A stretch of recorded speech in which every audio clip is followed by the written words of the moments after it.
À vue d'esprit, Catherine Erard. Nous parlons de la sacralité de la laïcité toute cette semaine dans À vue d'esprit. D'une certaine manière, la laïcité figure en bonne place au panthéon de nos sociétés modernes. Dans nos sociétés francophones en particulier, nous sommes très marqués par une conception française de la laïcité.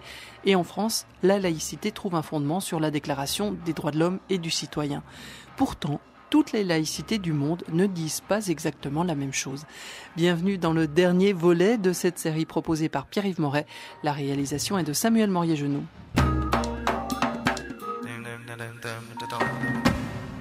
Pierre-Yves Moret, bonjour. Bonjour.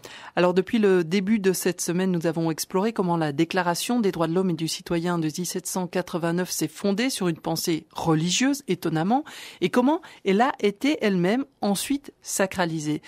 Un regard dans la profondeur historique pour interroger nos conceptions modernes de la laïcité, en quelque sorte. Oui, vous faites bien de dire d'ailleurs au pluriel, nos conceptions modernes, parce que nous avons évoqué depuis lundi le fait qu'une laïcité est toujours liée à un contexte particulier, mais parfois on a tendance à tout mettre dans le même panier. C'est un travers que nous observons fréquemment chez les hommes politiques, enfin les personnalités politiques, et dont nous nous rendons parfois coupables nous-mêmes dans les médias, évidemment. C'est vrai que cette notion de laïcité, on l'utilise souvent, et en fait elle est terriblement complexe. Alors pour clore cette semaine, vous nous proposez justement d'y voir un petit peu plus clair. Oui, je vous propose pour cela de rencontrer François Gauthier. Il est professeur de sciences et religions à l'université de Fribourg. François Gauthier est originaire du Québec, établi aujourd'hui en Suisse. Donc c'est un peu le profil idéal pour prendre une loupe comparative sur les différentes laïcités et leur contexte. Et surtout, j'ai commencé par lui demander qu'est-ce qu'il pensait de cette idée qu'aujourd'hui, d'une certaine manière, la laïcité est sacralisée. François Gauthier.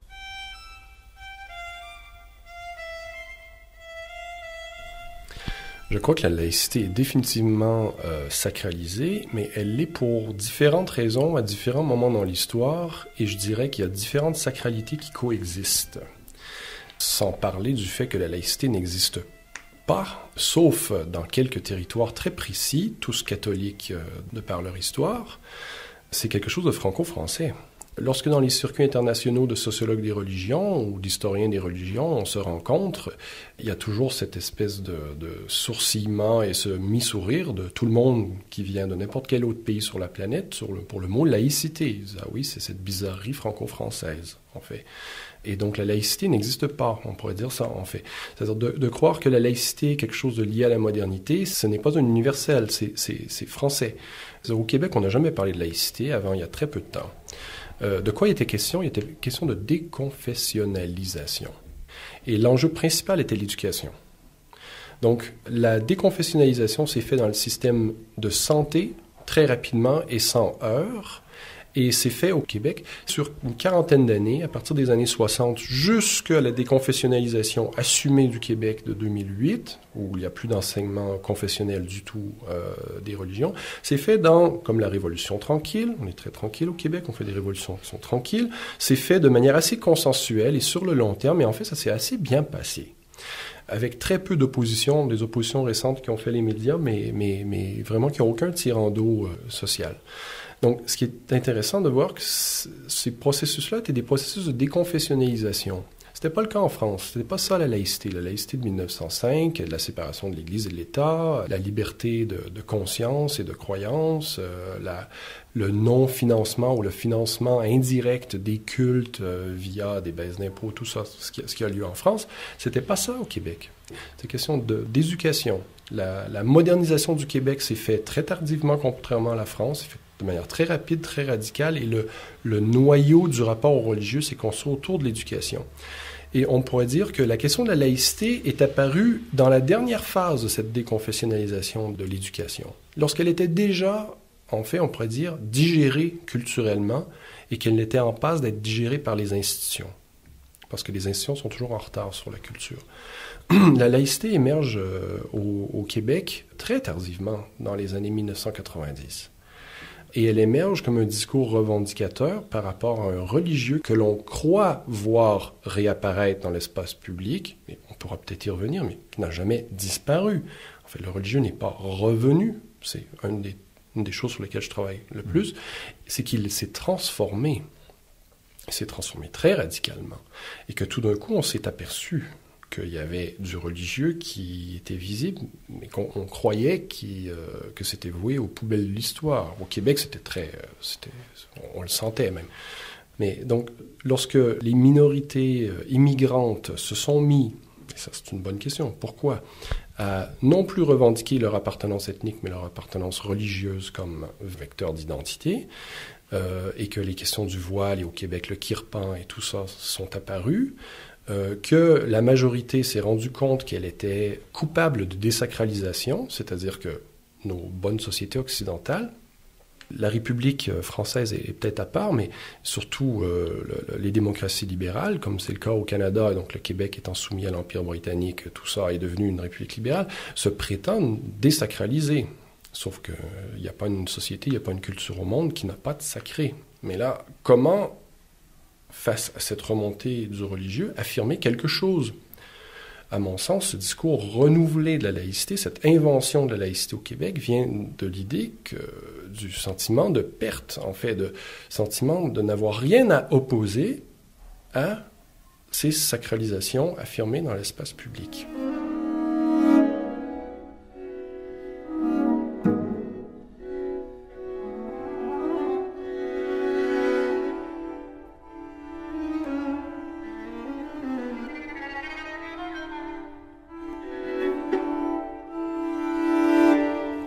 François Gauthier, restons peut-être sur cette question du religieux dont on parle, et notamment des sacralisations visibles dans l'espace public. Vous expliquez que le religieux n'a jamais disparu. Par contre, le religieux qu'on voit, ce n'est plus forcément le même que l'on voyait il y a 50 ans. Ça, c'est aussi l'une des questions. Pour parler français, c'est l'islam qui est visé dans les questions ou les problématiques autour de la laïcité, en tout cas dans les discours politiques et les visibilités médiatiques aussi. Absolument. La religion n'est plus ce qu'elle était. On pourrait comprendre ça en disant, oui, ce n'est plus ce que c'était, c'est-à-dire le ciment social, cette espèce d'unanimité rêvée, fantasmée qu'on imagine aujourd'hui, mais qui n'a jamais existé dans le réel. Si je dis le religieux n'est plus ce qu'il était, c'est aussi qu'il a profondément changé. Il s'est passé des choses à la fois en dehors des religions qui est devenues majoritaires, et qui ensuite a forcé les religions à se transformer. Mais non seulement les religions qu'on a coutume de voir sur le territoire européen, c'est-à-dire un petit peu de judaïsme et du christianisme sous différentes dénominations, mais aussi l'islam. L'islam, non seulement dans nos diasporas, ici, issus de communautés immigrantes, mais, et ça fait l'objet de mes recherches depuis peut-être 2 ans maintenant, avec grande surprise de me rendre compte que c'est exactement les mêmes mutations qui se passent en grande partie à Lahore, au Pakistan, et en Asie du Sud-Est, dans des pays comme la Malaisie ou l'Indonésie. Sans vouloir, il n'est pas du tout question de faire une espèce de théorie de la globalisation qui serait une homogénéisation, une McDonaldisation. C'est pas du tout ça. Mais ce qu'il faut voir, c'est que l'Occident avait colonisé pratiquement la planète entière et avait amené les idées de nation, d'État, de structure politique, de citoyenneté, etc., etc. Et que, si on regarde les révolutions communistes en Chine, sans être une colonie de l'Occident, en fait, c'est la réappropriation, ou Pol Pot au Cambodge, c'est des réappropriations de l'idéal moderniste. Et donc, un peu partout dans le monde, on a vu des États-nations se construire sur le modèle, enfin, influencés par l'Occident. Et dans les pays où ces constitutions sur le modèle occidental ont été le plus fortes, c'est précisément là où aujourd'hui on voit aussi la mondialisation, cette fois-ci non pas avec l'influence du politique comme moteur, mais l'influence de l'économique comme moteur, transformer profondément ces sociétés et transformer profondément le religieux. Cela pour dire, et j'insiste sur le fait que l'islam vit les mêmes transformations que le catholicisme, et pas seulement dans nos diasporas, c'est que nous avons l'impression de voir un islam qui serait figé depuis des siècles et des siècles, et qui serait, s'exprimerait par le halal et par le voile particulièrement, et la barbe. Or, ces choses n'ont jamais été vraiment importantes, en fait. N'ont pas été importantes dans les pays musulmans. L'islamitude ne s'est jamais exprimée par ces canaux-là. Les spécialistes feront toutes les nuances possibles pour tous les pays, vous diront que, par exemple, il n'y avait pas de voile en Tunisie, ou c'était, même avant Ben Ali, que c'était pas présent en Égypte, qu'en Iran, en 1979, il y avait plus de mini-jupes qu'il y avait de voile, il y a des endroits où il y avait le voile, il y a des endroits où il y avait le niqab, mais il y avait des pratiques qui étaient très variées. Pourquoi? Parce que c'était culturel. Il n'y a pas de nécessité religieuse au voile. Le voile devient important quand les musulmans commencent à être, comme nous, les citoyens d'Europe, totalement modernisés, vivant dans une éthique, dans une culture de l'authenticité et de l'expressivité et du choix individuel. Le voile n'a d'importance en islam qu'à partir du moment où l'islam est un choix individuel qui doit être exprimé dans l'espace public pour être. Il n'y a rien de moins traditionnel que le voile ou le halal, ou même la barbe qui ressurgit, qui a toute une symbolique, mais de lui attribuer une valeur a priori religieuse, ça c'est tout à fait nouveau. François Gauthier, en vous entendant, j'ai toujours en tête ma préoccupation centrale de la thématique de cette semaine, c'est celle de la laïcité. Donc vous nous expliquez que les sociétés arabes, ou musulmanes plutôt, sont traversées de changements similaires aux sociétés chrétiennes occidentales. En l'occurrence, on se souvient qu'avec les révolutions en Tunisie, en Égypte, enfin ce qu'on appelait les révolutions du printemps arabe, on a pu lire ces questions-là avec l'idée de la laïcité très présente en tête, de se demander comment ces sociétés allaient se laïciser. Mais par conséquent, après vous avoir écouté, est-ce qu'il faut comprendre que cette préoccupation centrale de la laïcité empêche de bien lire la place du religieux dans les sociétés musulmanes ? C'est très tentant de dire oui à votre question. En même temps, ça demanderait énormément de nuances pour y arriver. Mais je pense qu'à l'époque où la laïcité est remise en question, dans nos sociétés occidentales, on est très mal placé pour aller faire la leçon aux pays arabes et leur dire qu'il faudrait que leur nouvelle constitution soit des exemples, des modèles de laïcité.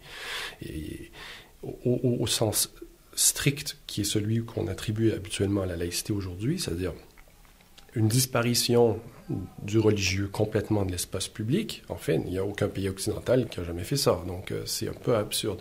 Et on se méprend aussi.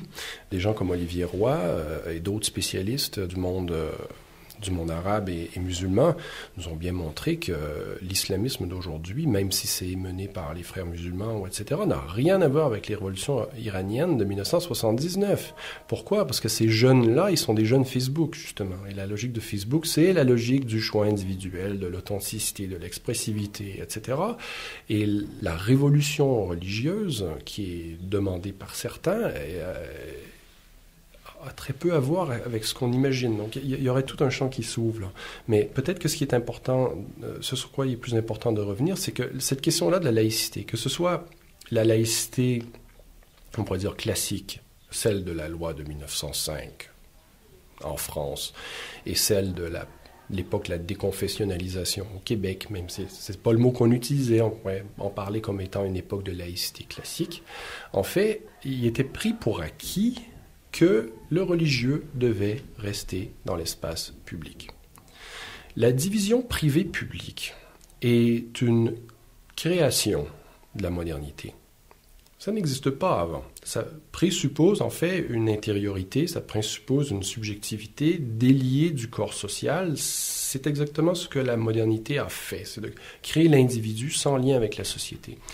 Et au niveau politique, au niveau des idées politiques et ensuite des systèmes politiques, il y a deux solutions modernes au problème des rapports entre politique et religion. Il y a le modèle libéral, il y a le modèle républicain. La laïcité est habituellement associée au modèle républicain. Mais dans les deux cas, c'est de reléguer le religieux dans l'espace privé. Dans le cas du libéralisme, c'est pour protéger le religieux contre les abus du public, protéger les religieux contre les abus de l'État. À l'exact inverse, la République vise à protéger l'espace public des invasions du privé.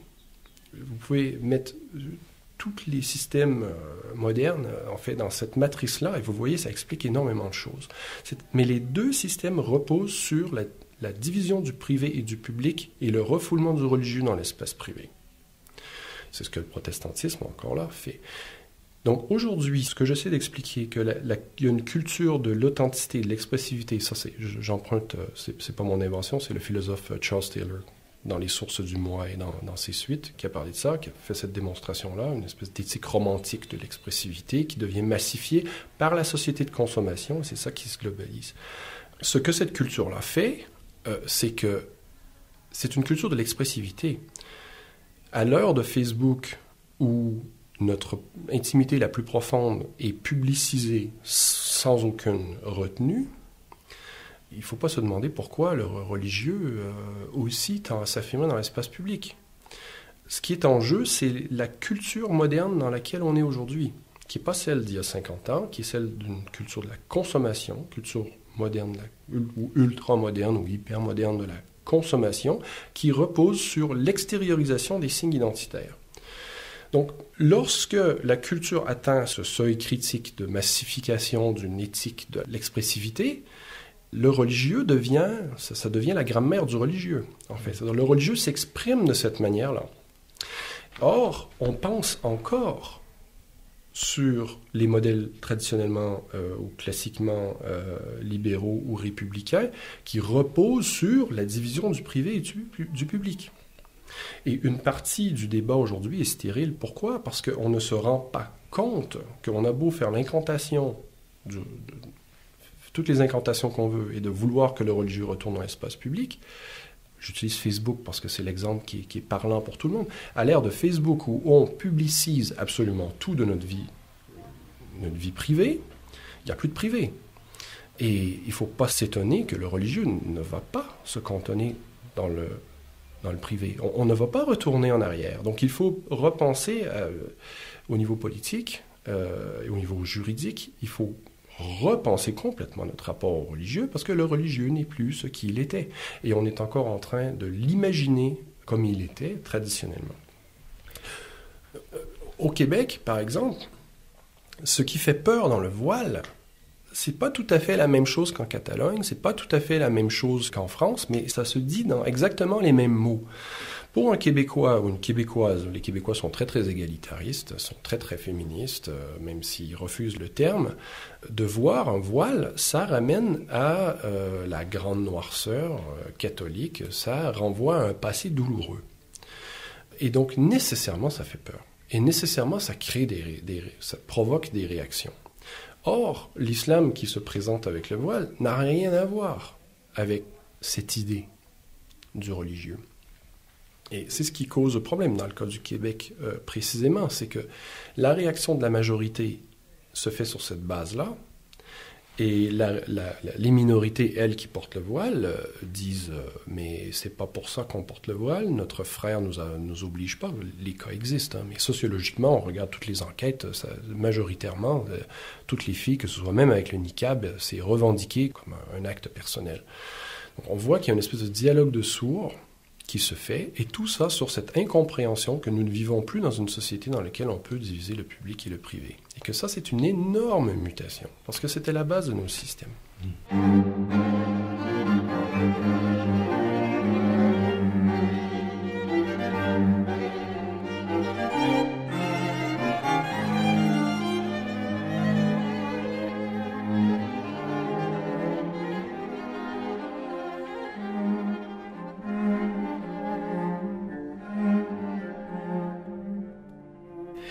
François Gauthier, la laïcité aujourd'hui, on l'invoque vraiment très volontiers, mais est-ce que c'est vraiment toujours de la même laïcité ou est-ce que c'est de la laïcité classique dont on parle?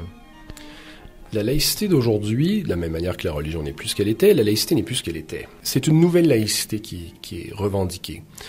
Ça a été vu par des chercheurs comme Jean Bobéro pour la France ou Micheline Milot pour le Québec. Et dans le cas de Milot, c'est pour la discréditer et puis en fait s'en effrayer, mais pas pour la comprendre. Ce qui est en jeu, en fait, dans cette nouvelle laïcité, c'est pas du tout celle de 1905 pour la France, ou c'est pas du tout la déconfessionnalisation, comme en Catalogne ou au Québec, mais plutôt c'est une réaction à cette religiosité de l'expressivité. C'est-à-dire que c'est une réaction au nom du passé, mais d'une manière tout à fait réactualisée, à un religieux qui, à cause de cette culture de l'authenticité et de l'expressivité, n'a pas d'autre choix que d'exister que dans l'espace public. Et donc de vouloir que le religieux retourne dans l'espace strictement privé et qu'on ne le voit plus, en fait, c'est une réaction de cette transformation-là du religieux. Et ça, je crois que c'est quelque chose qu'on n'entend pas assez. Donc ce n'est pas de la même manière que le religieux qui a aujourd'hui le port du voile n'a rien à voir avec ce qu'était l'islam en Tunisie en 1979, en même temps, la laïcité de des années 2000 jusqu'à aujourd'hui, est une espèce de cri d'orfraie pour certains, ou en fait est aussi une inquiétude légitime pour plusieurs, face à ce monde qui n'est plus tel qu'on l'imaginait. Mais que tout ça, en fait, est le résultat de ce qu'on appelle la mondialisation, c'est-à-dire l'émergence d'un capitalisme de marché financier, de la consommation comme ethos, c'est-à-dire vraiment comme manière d'être. On s'exprime par des signes identitaires, que c'est un produit de cette culture-là, et que c'est ça qui se mondialise aussi en même temps, et que, ça nous place face à des nouveaux défis dans lesquels les majorités, en fait, doivent apprendre un nouveau langage pour pouvoir réclamer et symboliser leur existence. Alors là, vous parlez aussi d'un point de vue très général, de la société dans son ensemble, ou des citoyens que nous sommes tous, tout un chacun. Du point de vue dans le discours politique, François Gauthier, est-ce que vous avez l'impression que les hommes politiques, quand par exemple au Québec, on invoque la laïcité pour défendre la charte des valeurs, ou qu'en France, Manuel Valls se réfère à la laïcité en point final un peu de son discours de politique générale devant l'Assemblée, alors qu'il vient d'être nommé Premier ministre, est-ce que vous avez l'impression qu'ils comprennent de quoi ils parlent en invoquant la laïcité ? Je pense qu'ils ne comprennent absolument pas de quoi ils parlent, dans la plupart des cas, et que, en fait, ils utilisent un langage qui croit être juste historiquement et qui ne l'est pas. Je pense que des gens comme Jean Bobéro l'ont écrit pour la France. Mais par rapport au Québec, les politiciens ne se rendent absolument pas compte de ce qu'ils font. Il y a ce manque de connaissances sociologiques de ce qu'est le religieux aujourd'hui. Revenir encore à cette question du voile. Si nous sortons dans la rue tout de suite avec votre micro, on va faire un vox pop de filles portant le voile. Pourquoi vous portez le voile ? Un micro-trottoir, donc. Un micro-trottoir, oui, on appelle ça un vox pop au Québec. Et on confronte ça avec un vox pop qu'une collègue à moi a fait en Indonésie, à Jakarta, mais aussi ailleurs sur l'île de Java. On enlève la référence à Jakarta, Java ou Fribourg, ou n'importe où en Suisse, ou n'importe quel pays européen. Vous allez avoir exactement les mêmes revendications. Des couleurs locales, évidemment, des histoires différentes, mais la même revendication. La même revendication en termes d'expression, de choix personnel, de rapport personnel avec Dieu, d'humilité, de critique de la société de consommation, critique de la marchandisation et de la sexualisation des corps. Donc, tout un discours féministe du port du voile. Sociologiquement, c'est ce qu'on voit un peu partout. Donc l'analyse macro est intéressante aussi parce qu'elle nous rappelle que, en fait, lorsqu'on la confronte avec des faits plus locaux, que ces réalités sont partagées. Donc nos politiciens et les gens des médias, en fait, en général, ne se rendent pas compte de la profondeur de la transformation du religieux. Et que, en fait, une des choses que moi j'essaie de faire, en fait, c'est aussi de faire des ponts vers l'extérieur de l'université. Non seulement de convaincre les collègues sociologues des religions de ce qui se passe, mais aussi à l'extérieur, parce qu'il y a beaucoup d'enjeux, là, parce que on le voit très bien que les tentatives populistes s'emparent de la laïcité et que ce n'est pas nécessairement une très bonne chose, surtout si c'est mal informé. Est-ce qu'on ne pourrait pas aussi penser, François Gauthier, que à l'heure d'un monde ou de sociétés pluralistes composées alors en Suisse en particulier, il y a une cohabitation entre les traditions, les confessions chrétiennes qui est historique, mais aujourd'hui justement il y a une présence d'autres religions, notamment l'islam qui est plus forte. Le monde s'est largement globalisé, on est en dialogue avec les cultures, on n'est plus dans une logique d'école de pensée philosophique très géographiquement centrée, mais tous les savoirs s'échangent. Est-ce que la laïcité, au fond, c'est pas un peu le dernier référent moral fédérateur dans lequel tout le monde peut se reconnaître, qu'on soit bouddhiste, chrétien, catholique ou athée? Encore où il faut différencier entre des pays pour qui la laïcité veut dire quelque chose et les pays où ça veut rien dire.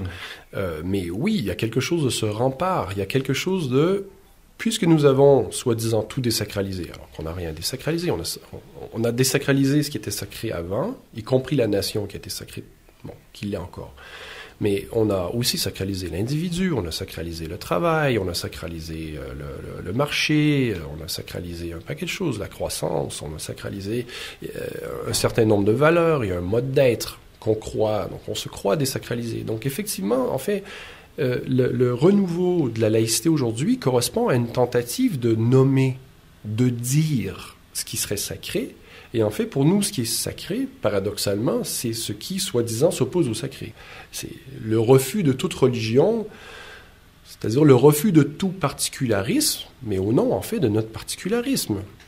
Si la laïcité n'est que franco-française, et ça ne veut rien dire aux Pays-Bas, c'est qu'elle est particulière.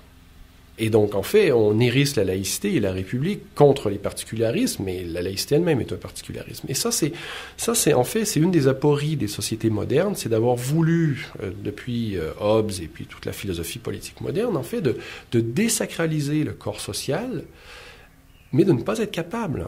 Au début du XXe siècle, apparition des nationalismes qui sont souvent analysés avec raison comme ayant de fortes dimensions religieuses. C'est-à-dire chasser la religion par la porte et puis elle vous revient. Donc, dans ces versions les plus dures, la laïcité, et même soft, la laïcité est définitivement sacralisée, est définitivement devenue une manière de dire ce qui est une religion civile, en fait.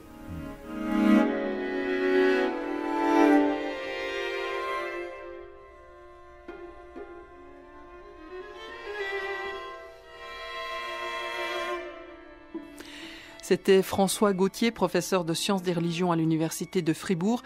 Pierre-Yves Moret, au fil de cette semaine d'émission, nous avons constaté comment la laïcité a progressivement été sacralisée et avec la question qu'on a finalement aujourd'hui du problème que pose une laïcité qu'on ne peut quasiment plus interroger sans être suspecté de plein de dérives. Oui, c'est ça, parce que c'est intéressant de comprendre comment est-ce qu'on se rattache à la laïcité comme valeur qu'on invoque, presque comme référent sacré ou référent transcendant.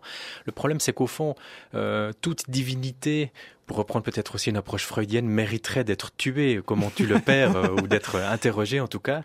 Quand on voit que la laïcité est érigée comme une sorte d'évidence derrière laquelle on ne peut plus rien dire, peut-être que c'est là que ça pose problème, parce que ça ne résout absolument rien des problèmes qui pourraient survenir autour des religions, mais ça ne résout non plus rien sur la manière d'un État de gérer justement une pluralité interne en matière de religion comme d'autres d'ailleurs. Merci beaucoup Pierre-Yves Moret pour cette série que vous pouvez évidemment réécouter via notre site internet rts.ch/esprit. J'en profite également pour remercier Samuel Morier-Genoux pour la réalisation, ainsi que Dany Sulam pour les pages internet, Diane Dufaux, notre assistante de production. La semaine prochaine, nous vous proposons une série d'émissions sur l'accompagnement spirituel. L'accompagnement spirituel est à la mode, les offres se multiplient. Qu'est-ce qu'il y a derrière ce terme? C'est la question qu'abordera notre collègue Sabine Peterman en compagnie de ses invités, en particulier Lita Basset. Ce sera dès lundi à 16h30 sur À Vue d'Esprit. Très bon week-end à vous tous et encore merci pour votre fidélité.